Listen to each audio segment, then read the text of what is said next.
एक दिन द्रोणाचार्य जी महाराज की ख्याति को सुनकर के एक ऐसा बालक आया जिसको आज भी संसार के लोग एकलव्य के नाम से जानते हैं। उसकी प्रसिद्धि थी कि आदिवासी परिवार अर्थात वनवासी परिवार अथवा भील परिवार के एक राजा जिनका नाम हिरण्यधनु, उन हिरण्यधनु का पालित पुत्र है और उस पुत्र नहीं है। एकलव्य कोई जाति से भील नहीं है। एकलव्य के माता पिता हिरण्यधनु जन्मदाता नहीं है, अभी तो पालित है उनके द्वारा।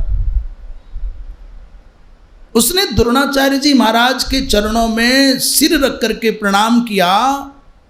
सतद्रोणस्य शिरसा पादौ गृह्य परंतप, और शिक्षा का निवेदन किया, गुरुदेव मैं भी आपसे शिक्षा पाना चाहता हूँ। यहाँ द्रोणाचार्य जी महाराज की भूमिका को आजकल के कुतर्की लोग बड़ी शंका की दृष्टि से देखते हैं। आचार्य द्रोण ने ये क्यों किया, वो क्यों किया, ऐसा क्यों न किया, वैसा क्यों न किया। आचार्य द्रोण केवल एक आचार्य हैं, वो भी एक राज परिवार की व्यक्तिगत संस्था के। प्रत्येक संस्थान का अपना कोई ना कोई संविधान होता है। उस संविधान के अनुसार उस पाठशाला में केवल राजपुत्र पढ़ सकते थे। आचार्य द्रोण का पुत्र तो मात्र इसलिए पढ़ता है कि उनका पुत्र है। इस परिस्थिति में, इस अनुबंध में बंधे हुए द्रोणाचार्य क्या करते, इस बालक के समर्पण को, इसकी तेजस्विता को, एकलव्य को देख करके आचार्य द्रोण ने थोड़ा सा सावधानी बरती, परंतु इस एकलव्य की भविष्णुता को, इसके भविष्य को देख करके आनंद में भर गए। मन में सोचने लगे कि इस बालक को यदि मैं प्रत्यक्ष रूप से अंगीकार करता हूं तो यहाँ की जो इस अकादमी के संवैधानिक अनुबंध हैं उनका पालन नहीं होगा। संसार के लोग समझते हैं गुरु किसी को पकड़ करके महाराज मंत्र कान में फूंके तभी चेला बनाया जाता है। ये बात बहुत छोटी है। गुरु अपने मुख से मंत्रोच्चारण करे, शिष्य के कान में मंत्र जाए और तब गुरु चेला का संबंध बने। ये सबसे मोटी और सबसे छोटी और सबसे स्थूल और सबसे निम्न स्तर की दीक्षा है। आप समझ रहे हैं हम क्या कह रहे हैं? ये जो गुरु और शिष्य का संबंध है, दीक्षा के माध्यम से जुड़ते हैं। गुरु ने मंत्र बोला, शिष्य ने मंत्र सुना कि ना सुना।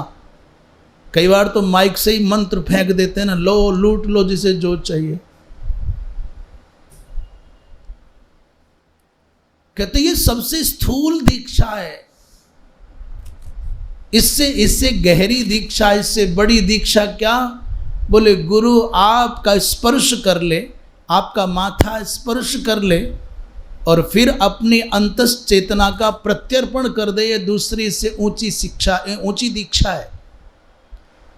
सबसे नीचे की दीक्षा है शब्दों का आदान प्रदान, मंत्र का उपदेश करना, और इससे उत्कृष्ट है स्पर्श दीक्षा। और उससे भी ऊंचे स्तर की दीक्षा है कि करुणा पूर्ण होकर के आचार्य किसी को निहार दे मन से और दृष्टि मात्र से शक्ति का प्रत्यर्पण कर दे, तो इसको कहते हैं दृग दीक्षा। और इससे भी ऊंची अवस्था की दीक्षा है, इससे भी ऊंची अवस्था की गहरी गंभीर सूक्ष्म दीक्षा है।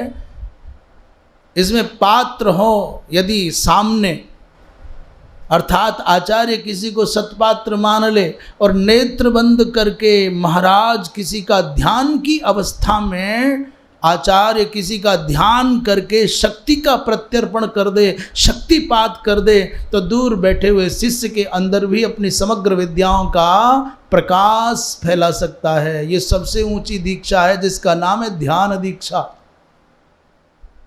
अब उल्टे क्रम से समझ लेते हैं। नंबर 1 उच्च कोटि की जो दीक्षा है वो ध्यान दीक्षा है। जैसे कच्छपी अपने शिशु का, अपने अंड में अवस्थित शिशु का, अपने पुत्र का, अपने बच्चों का पालन दूध पिला के नहीं करती,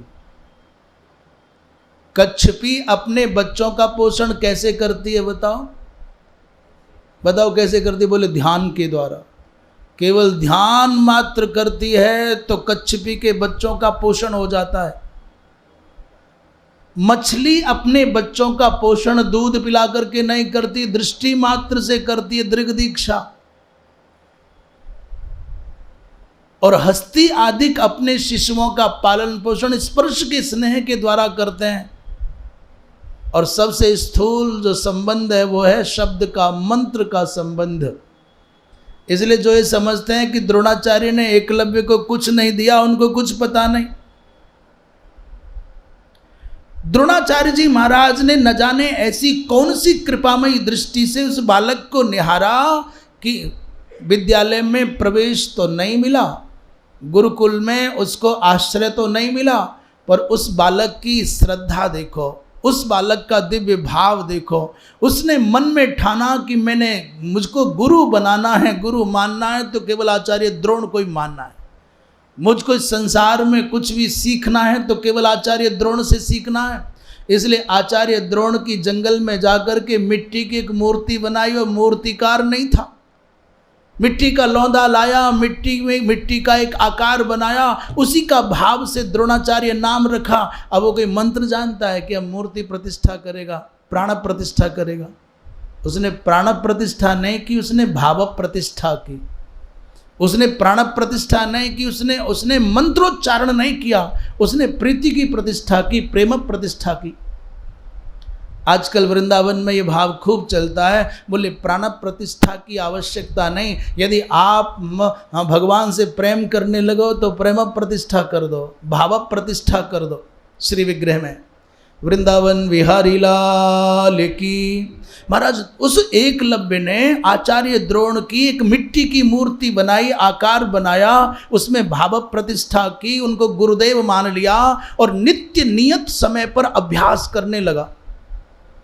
जो लोग ये कहते हैं कि द्रोणाचार्य ने एकलव्य को कुछ सिखाया नहीं और एकलव्य ने द्रोणाचार्य से कुछ सीखा नहीं, वो बेचारे अधकचरा ज्ञान रखने वाले नास्तिक लोग क्या जाने एकलव्य का कैसा दिव्य भाव है आचार्य द्रोण के प्रति। यदि विद्यालय में प्रवेश नहीं दिया था तो एकलव्य विद्रोही हो गया होता और जिंदाबाद मुर्दाबाद करके मेरे साथ अन्याय हुआ, मेरे साथ अत्याचार हुआ, ये पक्षपात करते हैं, ये तांडव करता। आजकल की घटना घट जाए ना, सिद्धि और प्रसिद्धि के चक्कर में आजकल के लोग यही करेंगे। परंतु धन्य है एकलव्य, उसने मिट्टी की मूर्ति बनाई और शिक्षा प्राप्त करना प्रारंभ कर दिया। एक दिन अपने समग्र शिष्यों को लेकर के गुरु द्रोणाचार्य वन की ओर गए तो आश्चर्य ये हुआ कि उधर से कुत्ता एक आया और कुत्ता के मुख में 7 बाण भरे हुए हैं। और आश्चर्य यह कि एक भी बाण के लगने से कुत्ता को चोट नहीं पहुंची, खून की एक बूंद ना गिरी और कुत्ता भौंक नहीं सकता। जितना मुख खुला था वो बाणों से भर गया। इस दृश्य को देख करके तदा तस्याथ भसत सुनः सप्त सरान मुखे, एकलव्य की साधना में विघ्न पड़ता था। उसने कुत्ते के मुख में इतना दिव्यता और इतनी कुशलता से बाण भरे कि चोट तो लगी नहीं, उसका भौंकना बंद हो गया। वो कुत्ता हांफता हुआ चल करके आचार्य द्रोण के पास आया, देखा तो ये क्या, अर्जुन के तो आज होश उड़ गए। गुरुदेव ने तो कहा था कि इस धरती पर अर्जुन तेरे जैसा कोई योद्धा ना होगा, धनुर्धर न होगा, परंतु आज ये जो मैं देखता हूं कुत्ते के मुख में बाणों का मारा जाना और एक भी बाण से कुत्ते को चोट ना लगना, इतनी सूक्ष्मता इतनी कुशलता से भी बाण चलाया जा सकता है क्या? छोटे से बालक अर्जुन ने प्रश्न भरी दृष्टि से गुरुदेव को देखा।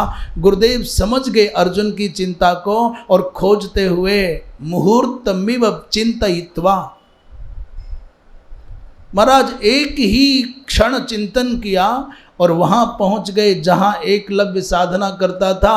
अभिगम्यो उपसंग्रह्य जगाम शीर्षा महीम और विधिवत पूजयित्वा तस्थौ प्रांजलिरग्रतः। एकलव्य ने गुरुदेव को आया हुआ जान करके दंडवत प्रणाम किया, पूजन किया, चरणों में बैठ गया। गुरुदेव आशीर्वाद आपका है, आदेश करो क्या सेवा करो। द्रोणाचार्य जी महाराज ने गंभीर स्वर में कहा, वीर वत्स मेरी गुरु दक्षिणा नहीं दोगे क्या? उसने कहा, भगवान आप आदेश करें, ये सर आपके चरणों में काट करके चढ़ा दूं, आप आदेश करें। नहीं किंचित अदेयम में गुरवे ब्रह्म वित्तमा। हे ब्रह्म वित्तम भगवान, इस संसार में आपका आदेश हो तो मेरे लिए कुछ भी अदेय नहीं है। गुरुदेव ने आचार्य द्रोण ने कहा, तो ठीक है, आप अपना दक्षिण अंगुष्ठ मुझको दे दो। और जैसे ही दक्षिण अंगुष्ठ दो, गुरु दक्षिणा में इतना सुना तो बहुत बारीकी से हमने इसका विवेचन किया है। कोई मनमाना अपनी ओर से कुछ नहीं बोल रहे। इतना सुनने पर एकलव्य के चित्त में कोई प्रश्न उठा हो, एकलव्य के मुख की कांति कुछ मलिन हुई हो? नहीं नहीं, तथैव हृष्ट बदन। सुनते ही उसके हृदय में आनंद का पारावार नहीं रहा, उसके मुख कमल की कांति और बढ़ गई। और तथैव अदीन मानसः, उसके मन में कोई दैन्य नहीं आया, ग्लानि नहीं आई। और छित्वा अविचार्य तम प्रादात, और द्रोणाय अंगुष्ठमात्मनः, एक पल नहीं लगाया, अपना अंगूठा काट करके गुरुदेव के चरणों में चढ़ा दिया। इसे कहते हैं समर्पण। प्रश्न उठाने के तो हजार कारण हैं। एक दिन आपने पढ़ाया नहीं, आप वो हैं जिन्होंने प्रवेश नहीं करने दिया। आज आप मेरा अंगूठा मांग करके मेरा कैरियर खत्म करना चाहते, मेरा फ्यूचर मिटाना चाहते हैं। आजकल के लोग कैरियर के और फ्यूचर के चक्कर में ही मरे जा रहे हैं। मेरा फ्यूचर, मेरा कैरियर। एक धनुर्धर के लिए दक्षिण हस्त का अंगुष्ठ जाने का मतलब जानते हो? ये तो ऐसा हो गया, दौड़ने वाले बालक का टांग काट दो। परंतु उस बालक के मुख की कांति मलिन नहीं हुई, मन में कोई दैन्य नहीं आया, और बिना विचार किए अविचार्य छित्वा तम प्रादात द्रोणाय अंगुष्ठमात्मनः। द्रोणाचार्य जी महाराज प्रसन्न हो गए। बुद्धि योग बल उत्साहे सर्वास्त्रेषु च निष्ठितः अस्त्रे गुरु अनुरागे च विशिष्टो भवदर्जुनः। अर्जुन विशिष्ट है, इसमें तो कोई संदेह नहीं। पर एक बात जो आज भी संसार के लोग प्रश्न उठाते हैं, द्रोणाचार्य ने एकलव्य से अंगूठा मांग करके न्याय किया कि अन्याय किया? आज भी कितने लोग बड़ी बड़ी सभाओं में ताल ठोक करके आचार्य द्रोण को आचार्य के रूप में आचार्य कुल का कलंक मानते हैं। एक विद्यार्थी का भविष्य चौपट कर दिया। एक योद्धा को उन्होंने असमय में खिलने से पहले असमय में मार दिया। और न जाने कैसे कैसे लांछन द्रोणाचार्य जी महाराज पर लगाते हैं। पर एक बात बताओ, सोचो जरा, कल्पना करो, जो बालक अभी बचपन में एक कुत्ते की आवाज़ को बंद करने के लिए बाण चला सकता है, जब वो पूरा शक्तिशाली हो जाएगा तब संसार में किसी को बोलने देगा क्या? आप एकलव्य को जरा इस दृष्टि से देखो कि जो कुत्ते तक को बोलने नहीं देना चाहता है, जो कुत्ते की आवाज को बंद करने के लिए धनुष बाण का आश्रय ले सकता है, वह मनुष्य को बोलता हुआ देख करके गर्दन नहीं काटेगा। इससे एकलव्य की महिमा नहीं घटती, हम तो केवल विचार रख रहे हैं। इसमें रहस्य क्या है? आचार्य द्रोण ने सोचा, ये बालक कितना भी बड़े से बड़ा धनुर्धर हो जाएगा, इस समाज में बड़े बड़े धुरंधर आए पर किसी का नामो निशान नहीं बचा। आचार्य द्रोण को इस एकलव्य की निष्ठा, श्रद्धा, समर्पण, गुरु भक्ति को देख करके मन में कुछ अलग भाव आ गया। कुछ ऐसा हो जाए, भले ही मेरा अपयश संसार में हो जाए, भले ही मेरे हिस्से का यश मेरे पुत्र, मेरे शिष्य एकलव्य के हिस्से में आ जाए, पर पुत्र मैं तुमको मरने नहीं दूंगा। इस अंधेरी गुमनामी की काल कोठरी में घुट करके तुम प्राण त्याग दो, मुझे स्वीकार नहीं है। जब तक ये संसार रहे और जब तक इस संसार में आचार्य द्रोण का नाम रहे और जब तक आचार्य द्रोण, कृष्ण, कर्ण और अर्जुन की चर्चा हो, तब तब मेरे शिष्य, मेरे पुत्र, मेरे धर्मपुत्र, तेरा नाम धरती के इतिहास में अंकित हो जाए। इसलिए कुछ ऐसा करो, भले ही मेरे माथे पर कलंक का टीका लग जाए, पर तू अमर हो जाए। आचार्य द्रोण को आप इतने हल्के में मत लेना। आचार्य द्रोण ने अंगूठा मांग करके एक अंधियारी सी झोपड़ी में जन्म लेने वाले बालक को आज प्रत्येक सनातनी के हृदय का, स्मृति का हार बना दिया। यदि अंगूठा ना मांगा होता एकलव्य का आचार्य द्रोण ने, तो बताओ एकलव्य को आप में से, हम में से कोई जान रहा होता क्या? एकलव्य में ऐसी क्या खास बात है कि दुनिया के लोग एकलव्य को जानते हैं? बताओ क्या है? भगवान कृष्ण के कितने पुत्र हैं? उनमें जितने भी पुत्र हैं, 2 के नाम हम जानते हैं। इससे ज़्यादा के नाम तुम जानते होगे, संसार के विद्वान और महापुरुष जानते होंगे, हमें नहीं पता। हम तो केवल जानते हैं एक पुत्र का नाम प्रद्युम्न और दूसरे का नाम सांब, और तीसरे का नाम पता हो तो बता दो। ऐसा नहीं कि है नहीं, नाम है। सैकड़ों के नाम तो भागवत जी में ही है। भगवान कृष्ण के पुत्रों के नाम नहीं पता आजकल के धुरंधरों को, एकलव्य के समर्थकों को भी नहीं पता। उस समय के सबसे शक्तिशाली सम्राट, हस्तिनापुर के महाराज, धृतराष्ट्र के 100 पुत्र थे, सब जानते हैं, पर 2 के नाम जानते हैं, केवल दुर्योधन और दुशासन। तीसरे का नाम ही नहीं पता। जिनको महाराजाओं के पुत्रों का नाम नहीं पता, जिनको भगवान कृष्ण के पुत्रों का नाम नहीं पता, जिनको अपनी 5वीं 6ठी पीढ़ी के पूर्वजों का नाम नहीं पता, उनको भी एकलव्य का नाम पता है। बताओ किसकी कृपा है? ये करुणा तो केवल, ये कृपा तो केवल महाराज आचार्य कर सकते हैं, गुरु कर सकते हैं। इसलिए जब तक ये धरती रहेगी तब तक द्रोणाचार्य का नाम रहेगा, तब तक कृष्ण, कर्ण, अर्जुन का नाम रहेगा। और जब जब ये नाम आएंगे तब तब ध्यान रखना, एकलव्य इन सब के समानांतर बराबर खड़ा होगा। और केवल एक घटना के कारण, कौन सी? अंगूठा। और यदि अंगूठे वाली घटना ना होती तो राजा बन जाता या सेनापति बन जाता या राज्य भोग लेता, कोई न पूछता दुनिया में कहाँ गए। कितने कितने बड़े बड़े राजा आए और किसी का नामो निशान नहीं बचा है। आज इस धरती पर महाराजा हरिश्चंद्र का स्मरण किया जाता है तो विश्वामित्र जी महाराज की कृपा के कारण कि राजा धर्म की रक्षा के लिए काशी में डोम के घर बिक गया। ये घटना नहीं घटे तो कौन पूछे हरिश्चंद्र क्या है। आज संसार में महाराजा अम्बरीश का नाम दुनिया सम्मान के साथ लेती है तो कृपा एक महात्मा की, महाराज दुर्वासा की एकादशी वाली घटना न घटी होती तो कितने राजाओं के बीच में एक अम्बरीश भी डूब जाता। इसलिए जैसे दुर्वासा जी महाराज के हिस्से में आया अपयश और उनके हिस्से का यश पहुंच गया अम्बरीश के हिस्से में, अम्बरीश को अमर बनाया महाराज दुर्वासा ने। जैसे हरिश्चंद्र को अमर बनाया महर्षि विश्वामित्र ने, वैसे ही इस एकलव्य को अंगूठा मात्र लेकर के अमर बनाया। बोलो किसने? तो द्रोणाचार्य ने एकलव्य का अंगूठा मांग करके अन्याय किया क्या?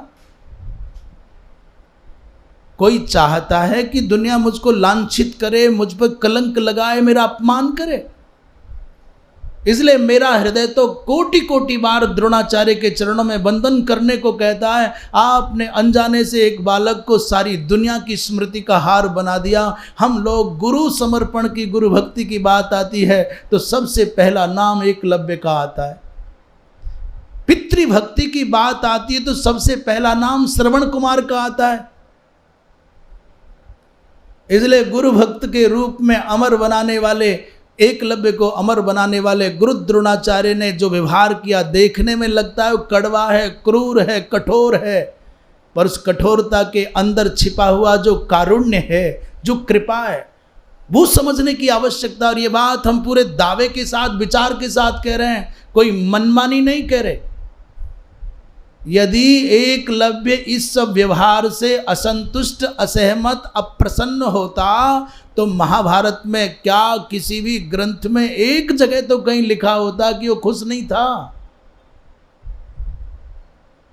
और दूसरी रहस्य की बात बताऊं, जाओ, किसी को नहीं पता प्रायः, मैंने ऐसा नहीं किसी को नहीं पता, बहुतों को पता होगा।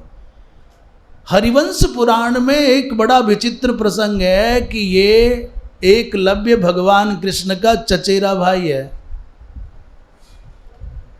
क्या है भाई साहब, बोलो क्या बता रहे हैं? एकलव्य भगवान कृष्ण का चचेरा भाई है। हरिवंश पुराण के हरिवंश पर्व में 34वें अध्याय का 33वां श्लोक है। वहां लिख रहे हैं, देवश्रवा प्रजातस्तु नैषादिर्यः प्रतिश्रुतः। वसुदेव जी महाराज के एक भाई का नाम है देवभाग, जिनके पुत्र हैं उद्धव जी महाराज। तो जैसे भगवान कृष्ण के चचेरे भाई उद्धव जी महाराज हैं, वैसे ही वसुदेव जी महाराज के एक भाई हैं जिनका नाम है देवश्रवा। वैसे ही देवश्रवा के पुत्र का नाम है शत्रुघ्न। क्या नाम है? देवश्रवा के पुत्र का नाम एकलव्यो महाराजो निषादैहि परिवर्धितः। देवश्रवा प्रजातस्तु नैषादिर्यः प्रतिश्रुतः। ये जो देवश्रवा है उनके पुत्र हुआ, जिसको नैषादी कहा जाता है, क्योंकि एकलव्य नाम वाले इस बालक का पालन निषादों ने किया। परंतु भैया इसका नाम था शत्रुघ्न। बचपन में कुछ पारिवारिक उत्सव के समय ये खो गया, अथवा किसी दोष के कारण इसका बहिष्कार किया गया। दो बातें हैं, किसी उत्सव में खो गया जंगल में, अथवा किसी लघु बचपन के किसी अपराध के कारण इसको निकाल दिया। और हिरण्यधनु निसंतान थे, पुत्र की आकांक्षा से कहीं भ्रमण करते थे, उनको ये मिल गया, उन्होंने पालन पोषण कर लिया। तो भगवान कृष्ण के चचेरे भाई हैं एकलव्य, जाओ लड़ लो।